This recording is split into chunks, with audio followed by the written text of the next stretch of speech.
मुझको अपने बैंक की किताब दीजिए, देश की तबाही का हिसाब दीजिए। मुझको अपने बैंक की किताब दीजिए, देश की तबाही का हिसाब दीजिए। गांव गांव जख्मी फजाएं हो गई, जहरीली घर की हवाएं हो गई, महंगी शराब से दवाएं हो गई। दीजिए आवाम को जवाब दीजिए, देश की तबाही का हिसाब दीजिए।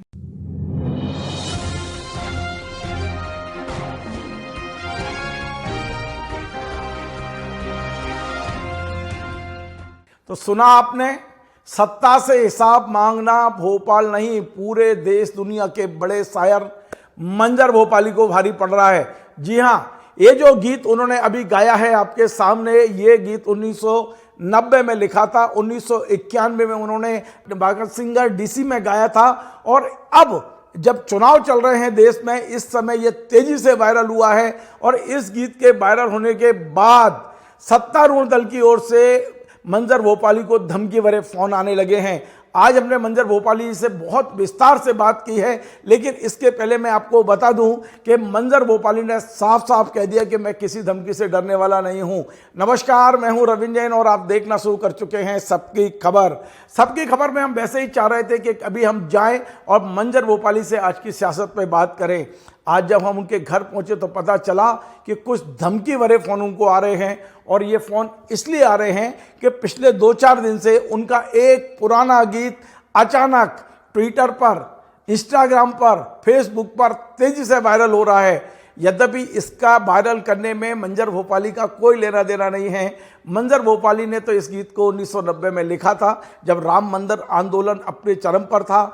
1991 में देश में, दुनिया में उन्होंने इस गीत को गाया था। लेकिन अब आज के संदर्भ में ऐसा लगता है कि भारत सरकार ये सोच रही है कि गीत उनके खिलाफ लिखा गया है। भारतीय जनता पार्टी सोच रही है गीत उनके खिलाफ लिखा गया है। और बहुत ही महत्वपूर्ण व्यक्ति ने, वो मंजर भोपाली उनको जानते हैं, नाम से जानते हैं, हर तरह से जानते हैं, लेकिन उन्होंने फिलहाल उनका नाम उजागर नहीं किया है। महत्वपूर्ण व्यक्ति ने उनके मोबाइल पर धमकी दी और कहा है कि आप इस गीत को तत्काल हटवाइए, सारे प्लेटफॉर्म से हटवाइए, यूट्यूब से हटवाइए, फेसबुक से हटवाइए, इंस्टाग्राम से हटवाइए, वरना ठीक नहीं होगा। लेकिन मंजर भोपाली का साफ कहना है कि ना तो मैंने गीत को वायरल किया है और ना ही मैं गीत हटाने के लिए जिम्मेदार हूं। यदि आप इतने बड़े ताकतवर हैं, आप सरकार में बैठे हैं, आप चाहें तो इस गीत को हटवा सकते हैं। मंजर भोपाली से आज हमने इस मुद्दे पे और तमाम सारे मुद्दों पे बहुत ढेर सारी बातें की है, लेकिन उसके पहले मैं आपको बता दूं, मंजर भोपाली केवल भोपाल के नहीं, केवल मध्य प्रदेश के नहीं, केवल भारत के नहीं, पूरे देश दुनिया का इस समय सबसे बड़ा शायरी, गीत और गजल का एक बहुत बड़ा नाम है, बहुत बड़ा हस्ताक्षर है। वो एक तरह से मध्य प्रदेश और भोपाल के लिए तो गौरव हैं। हम बहुत दिन से उन्हें अपने स्टूडियो में लाना चाहते थे, लेकिन आज सहयोग मिला कि आज हमने उनसे लंबी बातें की। और केवल बातें नहीं की हैं, आपके लिए हमने बहुत अच्छे अच्छे गीत और गजल उनसे गाने की कोशिश की है, उन्होंने गाने की कोशिश की है आपके लिए। पूरा आपसे बार बार निवेदन मैंने कभी अपने चैनल में नहीं कहा, लेकिन आज कह रहा हूं, आपसे निवेदन है कि इस पूरे प्रोग्राम को आखिरी तक सुनिए, क्योंकि पहले शब्द से अंतिम शब्द तक मंजर भोपाली ने कई संदेश देने की कोशिश की है। सुनिए आज हमने मंजर भोपाली से क्या बात की। तो मंजर भाई, आपका बहुत बहुत स्वागत है।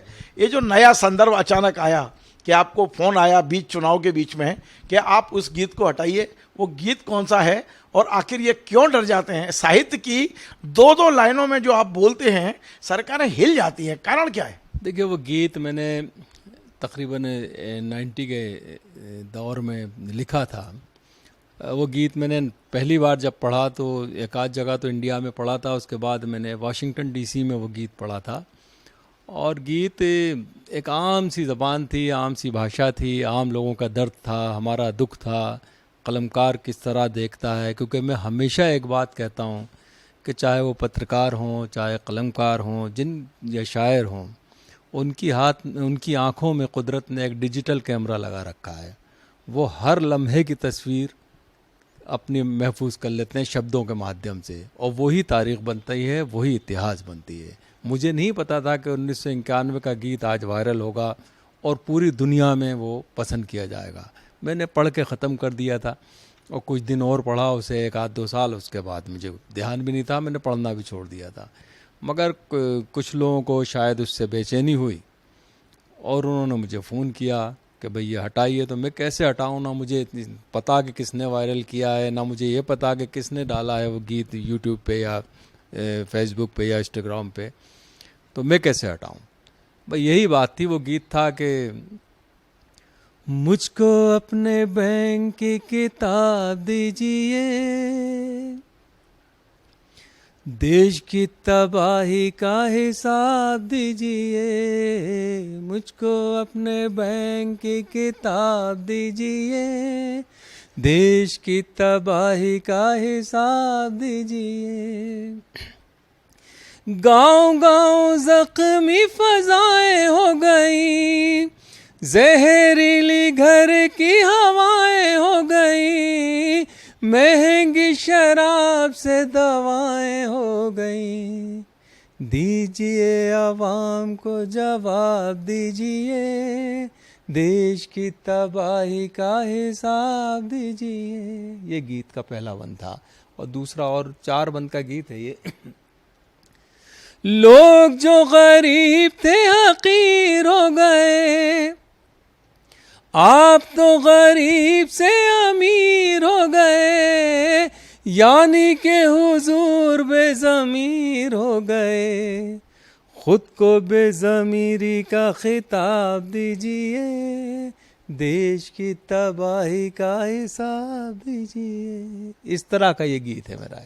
आपने जो गीत 91 में या 90 में लिखा था, आपको लगता है कि हालात नहीं बदले, समय बदलता जा रहा है, घड़ी की सुइयां आगे बढ़ती जा रही हैं, लेकिन हालात जस के तस बने हुए हैं। आज के संदर्भ में लोग यदि डर रहे हैं, 70-80 लोग डर रहे हैं, इसका मतलब उन्हें लगता है कि हमने कुछ बदला नहीं है, बदलने के केवल दावे किए गए हैं, गारंटियां दी गई हैं। देखिए, हमने जब से होश संभाला बहुत सी चीज़ें बदलते हुए देखे। हम खुद भी बदले, हमारा चेहरा बदला, हमारी बॉडी लैंग्वेज बदली, हमने बहुत सी चीज़ें देखी देश में। पहले मोबाइल नहीं था, मोबाइल है, बहुत सी सहूलतें हुई तो बहुत सी चीज़ें हम पीछे छोड़ आए। मगर इतना खौफ मैंने नहीं देखा सियासत में कभी भी। पिछले 40-45 साल से मैं शायरी कर रहा हूँ, पूरी दुनिया में गया जितना आज है। न जाने क्यों इतना खौफ है, और वो खौफ हम लोगों पर लाद दिया जाता है। जद में सबसे ज़्यादा ना तो बेरोज़गार हैं, ना किसी को महंगाई की चिंता है।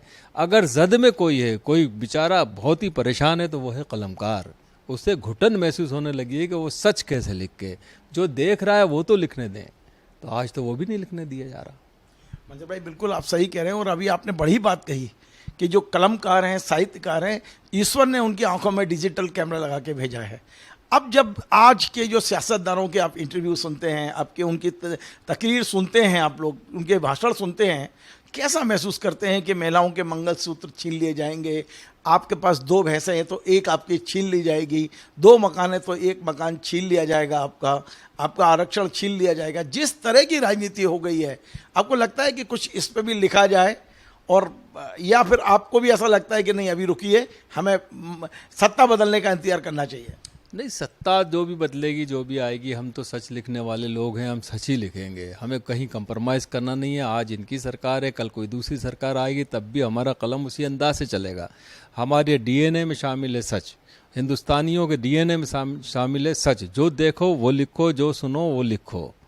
हम ये नहीं कह रहे कि आप अपनी तरफ से कुछ बड़ा चढ़ा के लिखिए। जहाँ तक आप कह रहे हैं कि साहब इस सियासत की भाषा जो है बहुत कमज़ोर हो गई है, या मैं कहूँगा बहुत गिर गई है, तो वो बात सच है। ये देश देखिए श्री राम जी का देश है। यहाँ चिश्ती भी रहे, यहाँ नानक भी आए, यहाँ पर बौद्ध भी आए, बुद्धिस्ट भी लोग रहते हैं, और महात्मा बुद्ध भी रहे। ये इतने बड़े बड़े महात्माओं का, इतने बड़े बड़े धर्मगुरुओं का मुल्क है। यहाँ सिर्फ प्यार की भाषा बोली जाती थी। ये प्यार के हवाले से पूरी दुनिया में जाना जाता है, और लोग यही कहते हैं कि आज श्री राम का मुल्क है। यहाँ के लोग तो बहुत अच्छे होते हैं, मगर ये जो भाषा हमारी क्रॉस बॉर्डर होकर जाती है, उस तरफ सरहद के उस पार जाती है, तो वो लोग फिर सोचने में मजबूर होते हैं कि ये मुल्क कहाँ पहुँच गया, कैसे पहुँच गया। ये जो आज आप बतला रहे हैं, भाषा का जो प्रयोग किया जा रहा है, बचपन में हम जब गलियों में खेलते थे तो इसी तरह की भाषा मेरे कानों में पड़ती थी जब आपस में छोटे छोटे बच्चे खेलते थे। ऐसा लगता है कि सियासत की उम्र बहुत कम हो गई है और वो उसी दौर में चली गई जो हमारा बचपन था, वही भाषा बोल रही है जो हम बचपन में बोलते थे। दो सवाल मेरे दिमाग में उमड़ रहे हैं। पहला ये कि जो आपको फ़ोन आया था और जिस तरह से आपने बड़ा साफ दो टूक शब्दों में कहा कि मैं अपनी ओर से किसी भी गीत को नहीं हटाऊंगा सोशल मीडिया से, तो उसके बाद किसी प्रकार का कोई डर भय या कोई धमकी। दूसरा सवाल मेरा ये भी है कि मौजूदा हालात पर मंजर भाई ने क्या लिखा है? देखिए, जहाँ तक डर और भय का सवाल है तो मैं कभी अल्लाह के करम से कभी नहीं डरा। मुझे मालूम है कि एक तो ऊपर वाला मेरा साथ देता है, दूसरा 140 करोड़ लोग मेरी हिफाजत करते हैं। कोई ऐसा नहीं है मेरे लिए, ना कोई हिंदू है, ना मुसलमान है, ना सिख है, ना ईसाई है, सब मुझसे प्यार करते हैं और सभी धर्मों का मैं आदर करता हूँ। तो मुझे किस बात का खौफ? और मैं कोई गलत तो लिख नहीं रहा ना, मैंने किसी की शान में गुस्ताखी तो करी नहीं है कि साहब मैंने फ़ला साहब की शान में उठा के कोई शेर पढ़ दिया या कर दिया। तो मैंने जो भी लिखा है वो सच ही लिखा, और आज नहीं लिखा, वो 91 में लिखा। 91 में आपको, जब वो तो सियासत में थे या नहीं थे मुझे नहीं मालूम, बहुत से लोग जिन्होंने मुझे फ़ोन किया कि उस ज़माने में उनका नाम भी नहीं जानता था, मैं तो 91 में लिख रहा था। अब 2024 में अगर वो वायरल हो रहा है मेरे नाम से, तो इसमें ना तो मैं खुश होता, ना मुझे कोई फ़र्क पड़ता कि साहब लोग मुझे और जानेंगे। मुझे जो कुछ इज़्ज़त मिलना थी, मेरा एक शेर है कि मुझे फ़लक की बुलंदियों का हवस नहीं है, यानी आसमानों की ऊंचाइयों का हवस नहीं है मुझे फ़लक की बुलंदियों का हवस नहीं है, जो मेरे रब ने मुझे दिया है यही बहुत है। मुझे जो शोहरत और इज़्ज़त मिली है इसको संभाल लूँ तो बहुत बड़ी बात है। अब इससे आगे और क्या सोचा जाए। मौजूदा हालात पे कुछ लिखा हो भाई? देखिए, मौजूदा हालात में मैंने बहुत से गीत लिखे हैं। एक गीत महंगाई पे लिखा है, उसका एक बंद सुना देता हूँ। और आज मैं इत्तेफाक देखिए कि आज ही मैं उसे अपने फेसबुक पेज पे डालने वाला था। चलिए आपके हवाले से वो गीत जाएगा। मगर ये महंगाई पे, इससे भी अच्छा, हर चीज़ को सत्ता से जोड़ के नहीं देखना चाहिए। मेरा दर्द है, मेरा दुख है, मैं एक शायर हूँ, मैं महसूस कर रहा हूँ। बाज़ार में जाता हूँ, दूध की थैली लाता हूँ जो पहले कभी 20-25 रुपए की मिलती थी, अब 68-58 रुपए की मिल रही है। बाज़ार में जाता हूँ, कभी मैं आलू ख़रीदता हूँ तो जो 10 रुपये किलो मिलते थे अब वो 40-45 रुपये किलो मिल रहे हैं। तो एक शायर भी तो भाई सब्ज़ी के ठेले पे खड़े होकर कुछ सोच रहा है ना। तो मैंने एक गीत सोचा था, तो वो पढ़ता हूँ। बाबा रे बाबा ये महंगाई, हाय क़यामत हम पर आई। सलमा बोले हाय रे अल्लाह, राधा बोले राम दुहाई। बाबा रे बाबा ये महंगाई, मुन्ना मांगे अगर खिलौना, यार मुझे आता है रोना। बेटी की शादी करने को कहाँ से लाऊं चांदी सोना। मुन्ना मांगे अगर खिलौना, यार मुझे आता है रोना। बेटी की शादी करने को कहाँ से लाऊं चांदी सोना। बिक गया सोफा बिछी चटाई, बाबा रे बाबा ये महंगाई। बाबा रे बाबा ये महंगाई, बाबा रे बाबा ये महंगाई। क्या बात है, बहुत ही सुंदर आपकी रचना तो वाकई रोंगटे खड़े कर देने वाली रचना है। तो मंजर भाई, मैं थोड़ा सा और आगे बढ़ रहा हूँ और आपसे मैंने अभी कुछ देर पहले ही कहा था कि जो साहित्यकार होते हैं ना, वो एक पुल का भी काम करते हैं समाज के बीच में। तो आपको लगता है कि मैंने कई आपके गीत सुने हैं और मैं तो कह सकते हैं कि मैं आपको सुन सुन के बड़ा हुआ हूँ। कोई एक ऐसा गीत मैं दर्शकों को सुनवाना चाहता हूँ आपके द्वारा, जो पुल का काम करता हो, हमारे समाजों के बीच में, समाजों को बांधने का काम करता हो, राम और रहीम को जोड़ने का काम करता हो। मैं चाहता हूँ कि इस तरह का कोई गीत आपके द्वारा, आपके माध्यम से मैं दर्शकों तक पहुँचाना चाहता हूँ। देखिए, मेरा एक गीत था जिसे मैंने अटल जी के सामने भी सुनाया और अपने पीवी नरसिम्हा राव साहब के ज़माने में भी सुनाया। वो गीत था गंगा। गंगा पे मैंने 2 गीत कहे थे। एक 99, वो भी अभी वायरल होगा, कभी न कभी किसी के हाथ लगेगा, कहीं वो वीडियो मिल गया किसी को। मगर जो मैंने बाद में गीत कहा वो गीत मैंने मोहब्बतों का गीत कहा। मैं एक बार बनारस के घाट पे गया तो बिस्मिल्लाह खां साहब से मिलने गया, तो वो इत्तेफाक से कहीं जा रहे थे, वो मुझे फिर, क्योंकि वो हमें मुशायरों में बनारस के मिलते रहते थे, मेरी शायरी वायरी थोड़ी सी वो अच्छी तरह पसंद करते थे, तो उन्होंने कहा चलो हमारे साथ, तो उनके साथ और भी लोग थे, हम लोग गए तो घाट पे गए। घाट पे देखा, थोड़ा आगे बढ़ कर उन्होंने कहा यार ये बहुत सालों से हम लोग सफाई करने की कोशिश करते हैं, मगर ये हर रोज़ घाट आकर वहीं पे खड़ा हो जाता है जहाँ पे हम लोग साफ़ करके जाते हैं। मैंने वहाँ से फिर सोचा कि यार ये बचपन से लेके अब तक के गंगा सफाई अभियान, गंगा सफाई अभियान, गंगा सफाई अभियान चल रहा है, कितनी सरकारें बदल गई, कितने पीएम बदल गए, मगर गंगा को वहीं कहीं रखा है। मैंने गीत कहा, और ये मोहब्बतों का गीत, प्यार का गीत, दोनों फ़िरक़ों, तीनों फ़िरक़ों, चारों फ़िरक़ों जो हमारे मुल्क में रहते हैं, हर नागरिक का गीत की आवाज़ है। गीत सुनिएगा। तुम भी पियो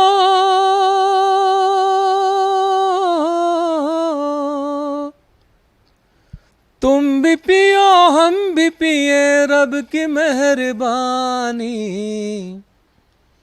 प्यार के कटोरे में गंगा का पानी, प्यार के कटोरे में गंगा का पानी, प्यार के कटोरे में। तुमने भी संवारी है, हमने भी संवारी है, ये ज़मीं तुम्हारी है, ये ज़मीं हमारी है, होलियों के रंगों सी, ईद की सेवइयों सी, मंदिरों के फूलों सी, सुबह की अजानों सी, इस ज़मीं पे लिखना है प्यार की कहानी, प्यार के कटोरे में गंगा का पानी, प्यार के कटोरे में। चंद देखिएगा। धर्म जो तुम्हारा है, धर्म जो हमारा है, धर्म सबका प्यारा है, बस भरम ने मारा है। धर्म पर झगड़ते हैं, धर्म पर जो लड़ते हैं, अपनी इस बुराई से, अपनी इस लड़ाई से, शर्म से न हो जाए धर्म पानी पानी, प्यार के कटोरे में गंगा का पानी, प्यार के कटोरे में। गीत का ये बंद है। अक्सर हमारे आवाज़ों के कानों में आवाज़ें पड़ती हैं कि कोई साहब कि आप लोग इधर चले जाइए, उधर चले जाइए। ऐसा नहीं।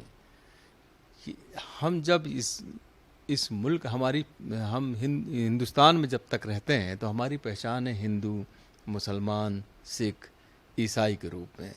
सरहद के उस पार एक कदम रखिए भारतीय हो जाता है तो आपकी पहचान हिंदुस्तानी बनती है।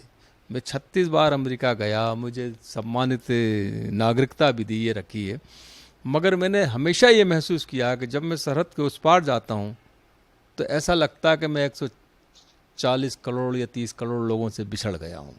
और यही मुझे आइंदा वलवला मेरी जस्तजू को आगे बढ़ाती है कि नहीं, मैं बिछड़ा नहीं हूँ, मैं अपने लोगों का हौसला लेकर इस मुल्क में आया हूँ।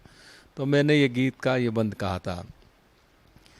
काश्मीर वाले हों, दिल्ली के जियाले हों, यूपी के हों मत वाले या बिहार के पाले, गीत गाते गुजराती बन के सब रहे साथी, कोई धर्म वाले हों, गोरे हों या काले हों, जात हम सभी की है हिंदुस्तानी, प्यार के कटोरे में गंगा का पानी, प्यार के कटोरे में।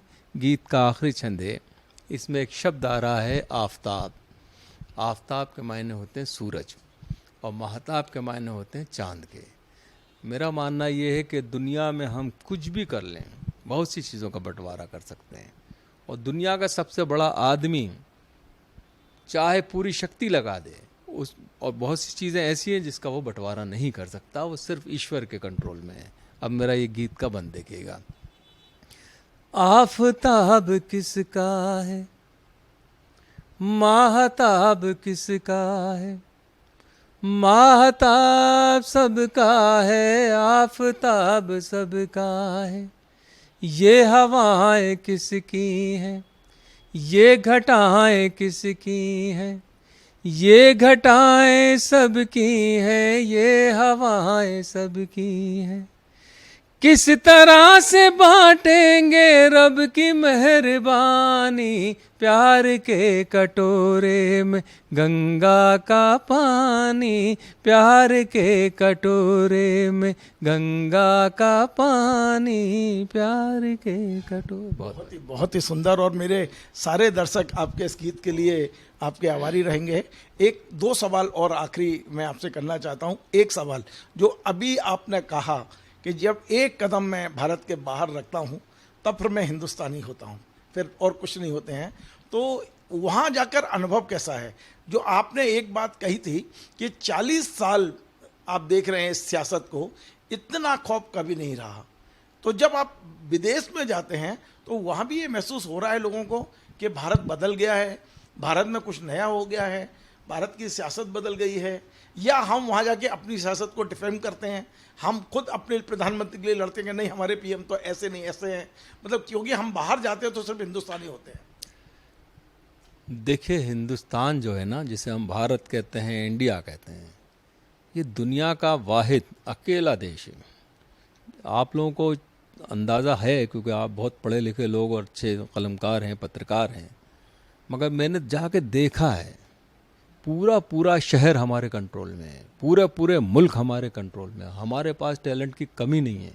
पूरा सैन फ्रांसिस्को, जिसे बे एरिया कहते हैं, पूरे हिंदुस्तानी हैं वहाँ। अगर वहाँ से वो लौट आए तो अमेरिका का ये सब आप चलाना भूल जाएंगे, फेसबुक और इंस्टाग्राम और यूट्यूब और गूगल, सारी बड़ी कंपनियों के बड़े बड़े जो जिम्मेदार हैं वो सब तकरीबन 37 के करीब हमारे इंडिया हैं, और पूरा सॉफ्टवेयर का इलाका हमारे पास है। अब रही आइए आप मेडिकल साइंस की तरफ आते हैं। मेडिकल साइंस में अगर 100 डॉक्टर हैं तो 70 डॉक्टर हमारे हैं अमेरिका में, जिनके पास हमारे अरबों रुपए लोग खर्च करके, करोड़ों रुपए रख करके जा रहे हैं इलाज करके। अगर हम उन्हें यहाँ बुला लें, भाई साल में 2 महीने के लिए उन्हें विजिट करवा देंगे, भाई आप एम्स में आकर हमारे मरीजों को देखें, कुछ पॉलिसी चेंज कर लें, तो मैं समझता हूँ कि हमें टैलेंट की कमी नहीं है। वहाँ पे जब सियासी गुफ्तगू बहुत कम होती है, बहुत ही कम होती है, वो करते हैं नासा की बात, वो करते हैं इसरो की बात, वो करते हैं मेडिकल साइंस की बात, वो करते हैं AI की बात, है ना। तो यहाँ पर हमारे यहाँ सियासत ज़्यादा हमारी रगों में, हमारे बर्तनों तक में सियासत खनकने लगी है आजकल। तो चूल्हा जलता है वहीं से शुरू हो जाती है सियासत के। आज तो मुलायम सिंह साहब को वोट देंगे, आज तो प्रियंका गांधी ने ये बोल दिया, आज मोदी जी ने ये बोला, अमित शाह जी ने ये बोला, राहुल जी ने ये बोला। तो जब घर के बर्तनों से ये आवाज़ आने लगी है कि सियासत ही सबसे बड़ी चीज़ है, तो हमारा जहन उस तरफ नहीं जाता। मैं अपने रहनुमाओं से, अपने राजनेताओं से निवेदन करता हूँ कि हमारे पास इतना बड़ा टैलेंट है, इसको रोकिए और इसको इसी देश में लगा दीजिए। तो मैं समझता हूँ 5 साल में ये सोने की चिड़िया क्या, हीरे की चिड़िया बन जाएगा। मंजर भाई, आखिरी सवाल मेरा है। मैं उस मंजर भोपाली को जानता हूँ, आज से 34-35 साल पहले मैंने आपको देखा, जो आशा से भरा हुआ, उम्मीदों से भरा हुआ, जो देश दुनिया को बदलने की एक वो रखने वाला, उम्मीदें रखने वाला। लेकिन आज मैंने उस मंजर भोपाली को देखा जो ये बोल रहा है कि 40 साल की सियासत में बड़ा खौफ है। तो आपको लगता है कि ये खौफ भी एक दिन बादल छटेंगे? मतलब आप उम्मीदों वाले कब, क्योंकि दुनिया को आखिर उम्मीद तो हम ही को देनी पड़ेगी, हमारी पीढ़ी को ही देनी पड़ेगी। जो भी सियासत में गिरावट आई है, हमने ये देखा जो गिरावट आई है और अगला सियासतदार आता है तो और गिरावट लेके आता है। कभी हम लोग इसको दूर कर पाएंगे, और कर पाएंगे तो कैसे कर पाएंगे? एक साहित्यकार के रूप में आपसे सुनना चाहिए। देखिए, 3 चीज़ें हम सोचते हैं। पहली तो ये कि हमारी जो नई नस्ल है, आने वाली पीढ़ी जो है, या जो जिस सर्वाइव कर रही है, जो पीढ़ी जो रात भर जाग रही है। मैंने आज ही किसी से को फ़ोन पे मैसेज दिया है, इंटरव्यू ले रहे थे वो भी, तो मैंने कहा यार, जो लोग अपनी ज़िंदगी से प्यार करते हैं, जो अपने जीवन को बहुत ही प्यार करते हैं, वो सुबह उठ जाते हैं, और जो लोग ज़िंदगी से प्यार नहीं करते वो 2 बजे और 3 बजे के करीब उठते हैं, क्योंकि उन्हें कोई मकसद नहीं होता, ना देश से, ना दुनिया से, ना ज़िंदगी से। तो मेरा मानना ये है कि पहली बात, आप सब चीज़ें छोड़ दीजिए, सारी चीज़ें, हमें ना मेडिकल चाहिए, ना हमें एजुकेशन चाहिए, सब हम कर लेंगे। कोई सरकार हमें पढ़ाती है, ना हमें कोई दवा देती है सरकार, कुछ भी नहीं देती, सब अपने तरीके से लोग हासिल कर लेते हैं। हमारी दुनिया बहुत खूबसूरत दुनिया है, यहाँ कोई ताज्जुब नहीं है। मैं तो हमेशा ये कहता हूँ, कहीं भी कोई ताज्जुब नहीं है, सिवाय राजनीतिक गलियारों में हमें हिंदू भी नज़र आते हैं, राजनीतिक गलियारों में हमें मुसलमान भी नज़र आते हैं, वहाँ पे इस्लाम भी नज़र आता है, वहाँ पाकिस्तान भी नज़र आता है, वहाँ सनातन धर्म भी नज़र आता है। आम जिंदगी में मंदिर सामने है तो सारे लोग आदर के साथ हाथ जोड़ के निकलते हैं, मैंने देखा है। भाई जिनके पास टाइम नहीं है वो वहीं से अपना भगवान को सिर झुका के चले जाते हैं। इसी तरह जो मज़ारात हैं या हमारे यहाँ मसाजिद हैं, अगर वो नमाज का वक्त नहीं उसके पास है बेचारा, तो वहीं से वो सलाम करते हुए दुआ मांगते हुए गुजर जाता है। आम जिंदगी में मुझे ये बताइए कि हम कहाँ हिंदू हैं? हम हिंदुस्तानी हैं। लोगों के जहन में ये जाना चाहिए कि हम हिंदुस्तानी हैं, हमारा मज़हब हमारे घरों में, हमारी मसाजिद में, हमारे धार्मिक स्थलों पर है, वहाँ पर रहना चाहिए। सियासत जो बोल रही है उसे इस कान से सुने, इस कान से निकाल देना चाहिए, सिवाय झूठे वादे, झूठे किस्से, झूठी बातें। अरे भाई सच कब बोलेगा? हम उम्मीद करते हैं कि सियासतदान की ज़बान से, चाहे वो कोई भी हो, किसी न किसी दिन अच्छे शब्द निकलेंगे, किसी न किसी दिन वो सच बोलेंगे, किसी न किसी दिन वो कोशिश करेंगे कि जो वादे किए उन्हें पूरे करेंगे। उसी रोज़ हिंदुस्तान एक खूबसूरत हिंदुस्तान बन जाएगा। अब चलते चलते मैं चाहता हूं कि नई पीढ़ी की आपने बात की है, उसको कुछ शिक्षा देना चाहें तो 2 लाइन आप सुनाना चाहें नई पीढ़ी को, युवा पीढ़ी को, आने वाली पीढ़ी को। बेअमल को दुनिया में राहतें नहीं मिलती, बेअमल को दुनिया में राहतें नहीं मिलती, दोस्तों दुआओं से जन्नतें नहीं मिलती, दोस्तों दुआओं से अपने बल पे लड़ती है अपनी जंग हर पीढ़ी, अपने बल पे लड़ती है अपनी जंग हर पीढ़ी, नाम से बुजुर्गों के अजमतें नहीं मिलती। बहुत बहुत धन्यवाद। तो आप थे मंजर भोपाली जी।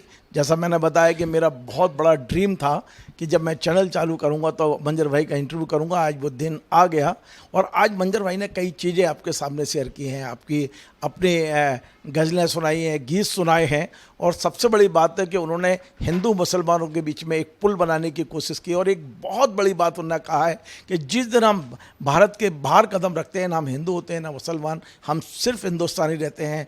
आज तमाम सारे देशों में हिंदुस्तानियों को जो डंका बज रहा है उसकी भी जानकारी दी, लेकिन उनका ये भी कहना है कि सियासतदारों को अब नए सिरे से सोचने की आवश्यकता है। एक बात और कि एक 1991 में जो गीत उन्होंने लिखा था जो अब वायरल हो रहा है, उसे लेके जिस तरह से उन्हें चेतावनी दी गई है, उनका साफ कहना है कि ऐसी चेतावनियों से पत्रकार, साहित्यकार, लेखक डरा नहीं करते और वे खुद भी नहीं डरे हुए। आपको हमारा ये कार्यक्रम पसंद आए तो आप इसे शेयर करें, लाइक करें, कमेंट करें और आपसे बार बार निवेदन है हमारे इस चैनल को सब्सक्राइब अवश्य करें। धन्यवाद।